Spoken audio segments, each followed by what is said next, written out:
Do you ever find yourself seeking love, peace, and success? Yet every time you get close to it, you find yourself pulling away or even destroying it. That's called self-sabotage. And if you don't understand why you do this, you will continue this cycle for the rest of your life. And in this video, I'm gonna dive deep to why you're like that, so you can understand the root problem to change that. And I'm gonna give you practical steps so you never have to self-sabotage ever again.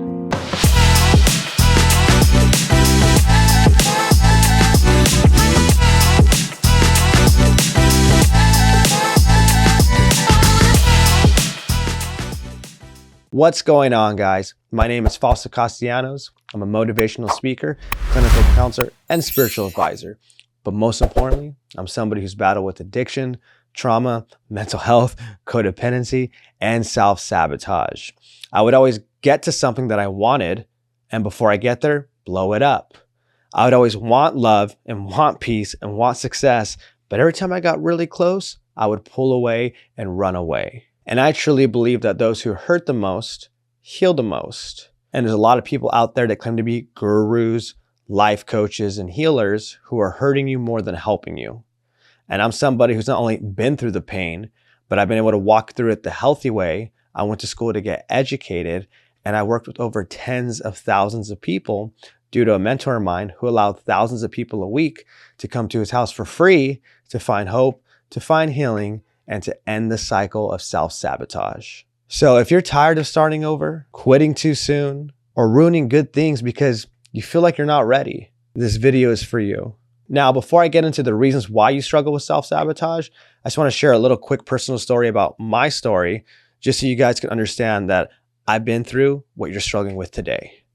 So for me, I used to self-sabotage because I thought I was stupid. I thought I was ugly. I thought I was unworthy. I thought I wasn't valuable. So anytime I found myself trying to work on something for my business, trying to find a healthy relationship, or just take any risk in something that I really wanted to do, I felt like who I was deep down inside could not handle that. So it wasn't so much fear of failure, but it was more fear of the success. And what I mean by that is once I get that thing that I want, I was afraid they were going to start to realize who I really am and who I really think I am, right? Who I think I am, not who I really am, but who I think I am, cannot handle those things. And so what I used to do was I would commit until things get scary, and then I would pull out and make excuses. A lot of times I wouldn't even try, because as long as I don't try, I don't have to worry about being in that situation. And so it's happened for me a lot in my life, from business to love life to my recovery and to many things in my life. And this held me back from a lot of stuff. I mean, it caused me to make really bad decisions to avoid this fear that I had inside. And the crazy thing is, none of it was even true. None of it was even real. And that's what I'm gonna break down to you guys, is like, it's crazy because self-sabotage is keeping you from living your best life due to this lie that we tell ourselves. So remember, self-sabotage isn't laziness or weakness, it's protection. But the thing that you're trying to protect is the exact same thing that's keeping you stuck. So let's dive into why you self-sabotage. 1, familiar pain feels safer than peace. Chaos is predictable, peace is foreign. So when life gets calm, your nervous system panics and tries to recreate that same dysfunction that you're used to. You see, a lot of times when we grow up in chaos, we mistake chaos for peace because it's all we know. So a good life is a peaceful life. And so when you're used to chaos and you find yourself chasing this thing that you really want, you don't realize what you're chasing is going to bring you peace. And so a lot of times we base our decisions on how we feel, right? This doesn't feel right, so I'm not going to do it, which makes sense, right? Follow your gut instincts. But what people don't realize is when you have a trauma gut, right, then your gut instincts are going to be incorrect. So if you're following your feelings, you're going to go into something good and you're going to be like, this doesn't feel right, let me pull out. And see, that's what happens when you're used to chaos growing up and not having peace. Number 2, you don't believe you deserve it. When you carry unworthiness, you'll subconsciously reject anything good. Love, nope. Success, nope. Peace, too quiet. So you ruin it before it can reject you.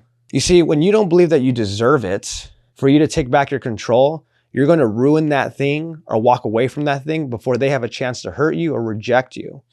So a lot of times people say, oh, this person has commitment issues. They don't care. They don't want to, fully commit to something, blah, blah, blah, blah, blah. It's like, no, this person is scared to get hurt. And you know, the closer you get to something, the more we give away our heart. When we give away our heart, that means that person has control of how we feel, right? That's just what it is, right? You got to open your heart and allow someone to be vulnerable with you and connected with you in all things in life, whether it's a love life, you're going after business, or just anything in life, right? There's an opportunity for you to get hurt. And so when you feel like you're not worthy, then you're going to do whatever you can in your life to make sure you never get connected to something that deeply so it can hurt you. So be aware. Are you blowing things up and walking away from things or not trying things because you have this deep feeling inside that you're not worthy? You're not good enough. Number 3, you're addicted to the cycle. The highs of starting and the lows of crashing become a pattern, and patterns become identity.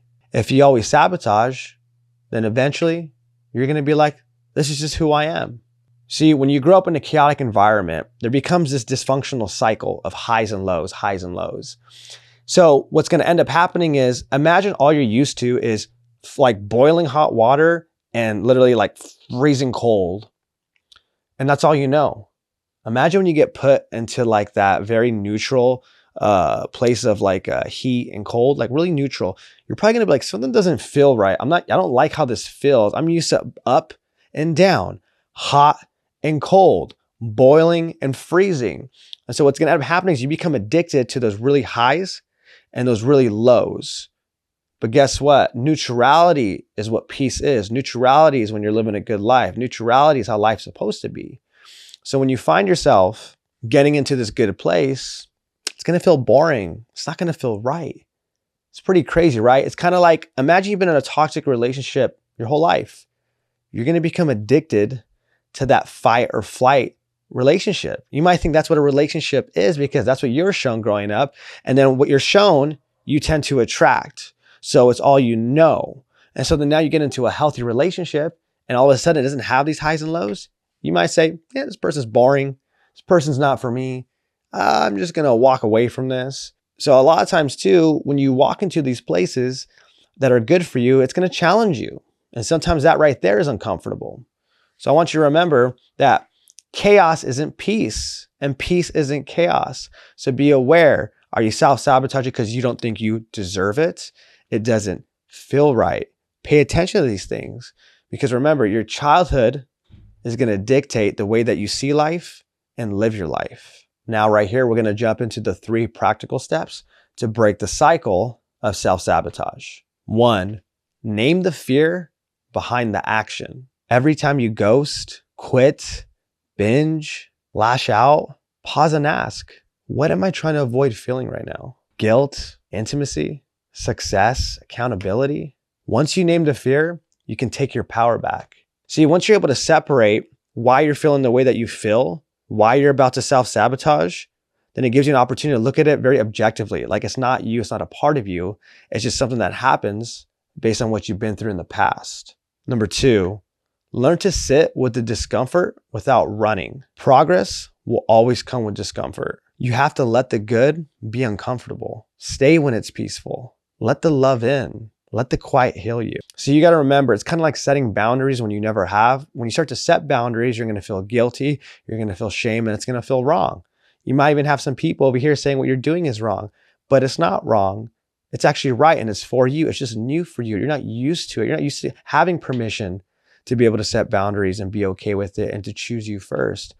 So remember, when you're breaking the cycle of self-sabotage, you're used to self-sabotage, right? You're used to the up and downs. You're used to what that feels. That's comfortable.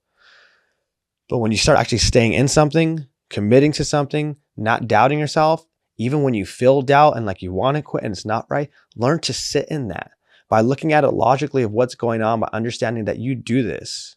And that right there is going to help you be able to sit with it to break the cycle, to see that on the other side of that fear is love, is success, and is peace.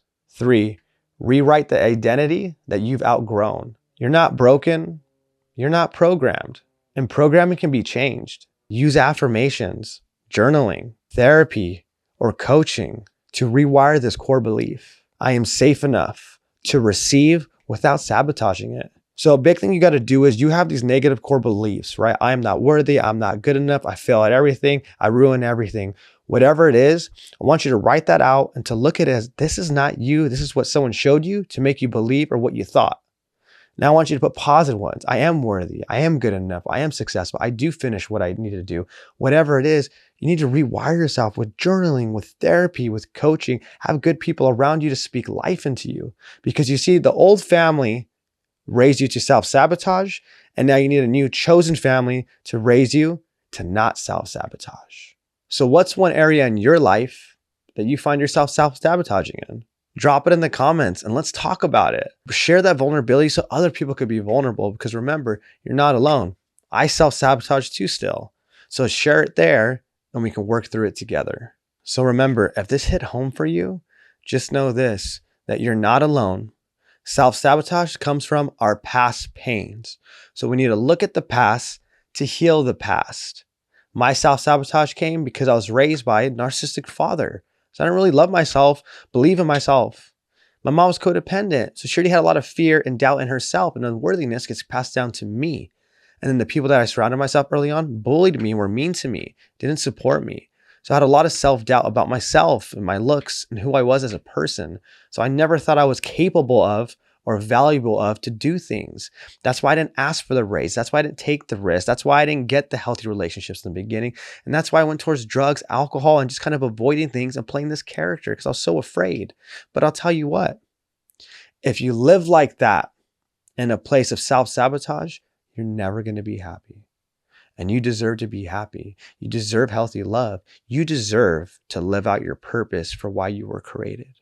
And I'm going to plug in some videos up right here on overthinking and imposter syndrome, because those are two good videos for you that can help you dive even deeper into the healing.